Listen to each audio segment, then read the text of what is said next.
बच्चों, कैसे हैं आप सभी? मैं आशा करती हूँ आप सभी लोग स्वस्थ और प्रसन्न होंगे।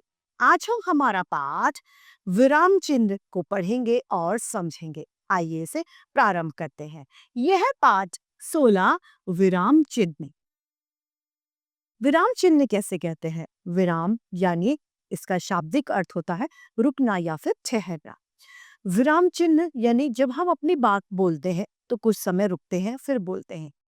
इन्हीं चिन्हों को जब ये रुकना होता है, इन्हीं चिन्हों को यदि हम लिखित रूप दें तो ये विराम चिन्ह कहलाते हैं। कई तरीके के विराम चिन्ह होते हैं। पूर्ण विराम, अल्प विराम, अर्ध विराम, कोष्टक, बहुत सारे। आइए इन्हें पढ़ते हैं।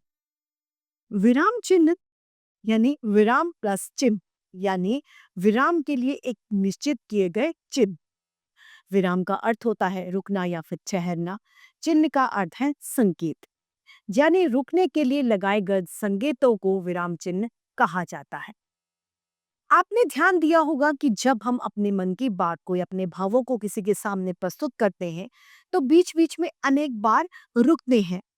बोलते समय इस प्रकार दो रुकने की प्रक्रिया को लिखित रूप से स्पष्ट करने हेतु कुछ चिन्ह प्रयोग में लिए जाते हैं। ये संकेत चिन्ह ही विराम चिन्ह कहलाते हैं। इन्हें रुकना ही विराम चिन्ह है। विराम चिन्ह के प्रयोग द्वारा भाषा का भाव प्रकट होता है। वाक्य बोलते समय भी हमारे बोलने का ढंग विराम चिन्ह पर ही निर्भर करता है। रुको मत खाओ, यानी रुको मत के बाद में क्या है?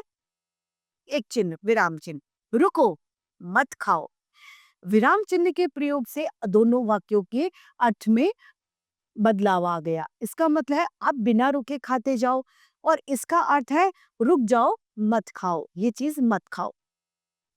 इस प्रकार पहले वाक्य में विराम चिन्ह रुको मत के पश्चात लगा है, इसका मतलब हुआ रुको नहीं, तुम लगातार खाते जाओ। दूसरे वाक्य में रुको के बाद में विराम चिन्ह लगा है, जिसका अर्थ है रुक जाओ खाओ नहीं। स्पष्ट है कि विराम चिन्ह के प्रयोग से भाषा के भावों में बदलाव आ जाता है। भावों की उचित अभिव्यक्ति के लिए जिन चिन्हों का प्रयोग किया जाता है वह विराम चिन्ह कहलाता है।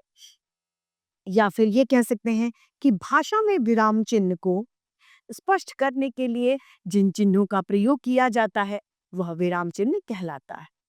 विराम चिन्ह में यहाँ पर हमें 8-9 विराम चिन्ह बताए जाएंगे। पहला है हमारा अल्प विराम, जो इस तरीके से लगाया जाता है। दूसरा है अर्ध विराम, ये इस तरीके से लगाया जाता है।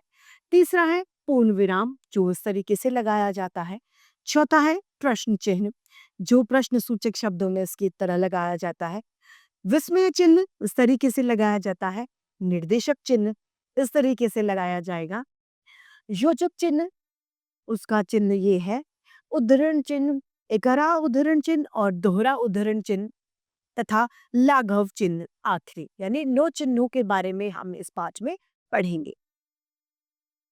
पहला है हमारा अल्प विराम यानी कोमा। वाक्य के बीच में थोड़ा रुकने के लिए हम अल्प विराम का प्रयोग करते हैं।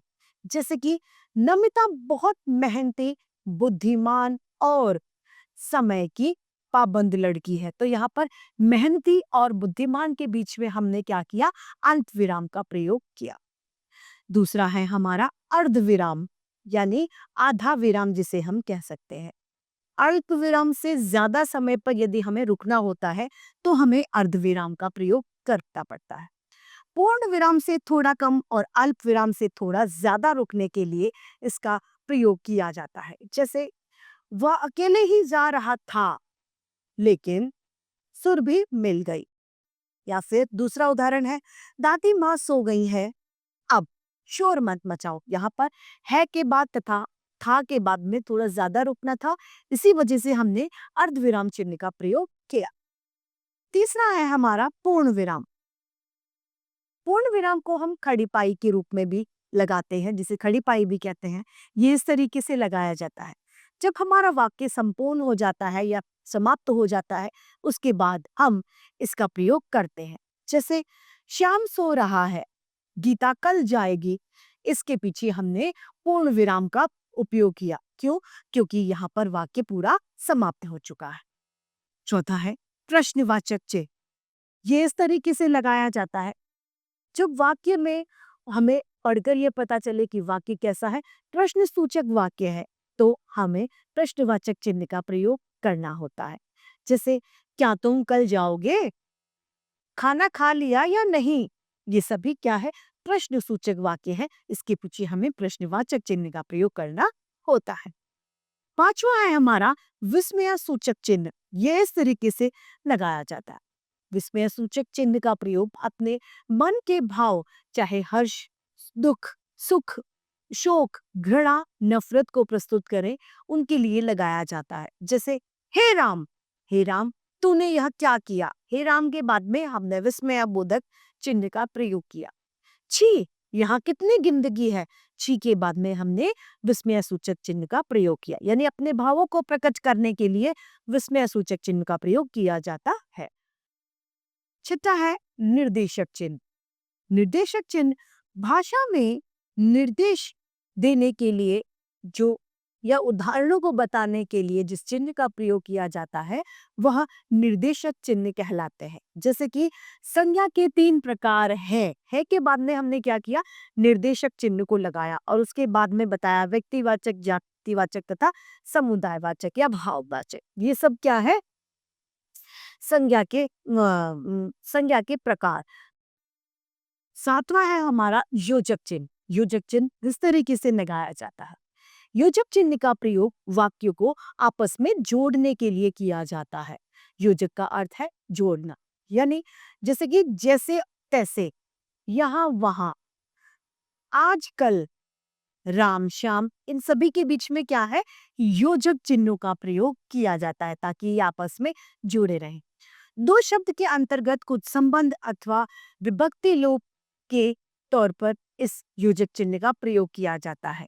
निर्देशक चिन्ह से यह छोटा होता है, निर्देशक चिन्ह थोड़ा बड़ा होता है, योजक चिन्ह थोड़ा छोटा होता है। जैसे कि सविता को हलवा पूरी पसंद है, तो हलवा और पूरी के बीच में क्या है?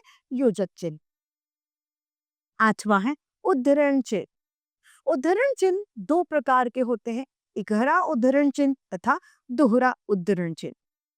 इकहरा उद्धरण चिन्ह किसी विशेष व्यक्ति, पुस्तक, पाठ के नाम के लिए इकहरा उद्धरण चिन्ह का प्रयोग किया जाता है। जैसे मुंशी प्रेमचंद का पाठ नमक का दरोगा, तो नमक के दरोगे के बीच में क्या आएगा? ऊपर क्या आएगा? इकहरा उद्धरण चिन्ह।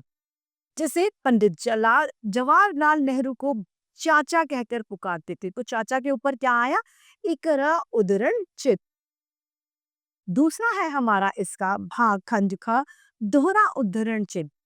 दोहरे उद्धरण चिन्ह का प्रयोग किसी व्यक्ति विशेष द्वारा कही गई बात को हूबहू लिखने के लिए किया जाता है, वह दोहरा उद्धरण चिन्ह कहलाता है। जैसे कि स्वामी विवेकानंद ने कहा था कि तुम मुझे खून दो, सुभाष चंद्र बोस ने कहा था कि तुम मुझे खून दो, मैं तुम्हें आजादी दूंगा। जिससे जो बात किसी के द्वारा कही गई हो उस बात को ज्यों का त्यों प्रकट करने के लिए दोहरे उद्धरण चिन्ह का प्रयोग किया जाता है। लाल बहादुर शास्त्री जी का नारा था जय जवान जय किसान, तो जय जवान जय किसान किसमें आया? दोहरे उद्धरण चिन्ह में। नम्मा है आखिरी लाघव चिन्ह। लाघव चिन्ह का प्रयोग किसी को संक्षिप्तीकरण के लिए किया जाता है। आजकल डॉक्टर के आगे जैसे डॉक लिखकर और उसके आगे लाघव चिन्ह यानी संक्षिप्तीकरण कर दिया जाता है। तो लाघव चिन्ह का मुख्य कार्य क्या है? संक्षिप्तीकरण।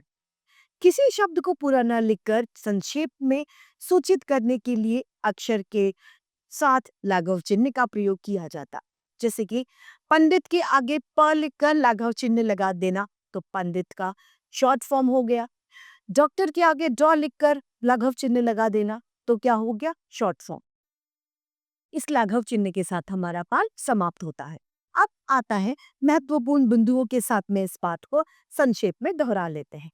विराम के लिए प्रयुक्त संकेत ही विराम चिन्ह कहलाते हैं। विराम चिन्ह के प्रकार हैं अल्प विराम, अर्ध विराम, पूर्ण विराम, प्रश्न सूचक, विस्मय सूचक, निर्देशक चिन्ह, योजक चिन्ह, उद्धरण चिन्ह तथा लाघव चिन्ह। उद्धरण चिन्ह के 2 भेद हैं, इकहरा उद्धरण चिन्ह तथा दोहरा उद्धरण चिन्ह।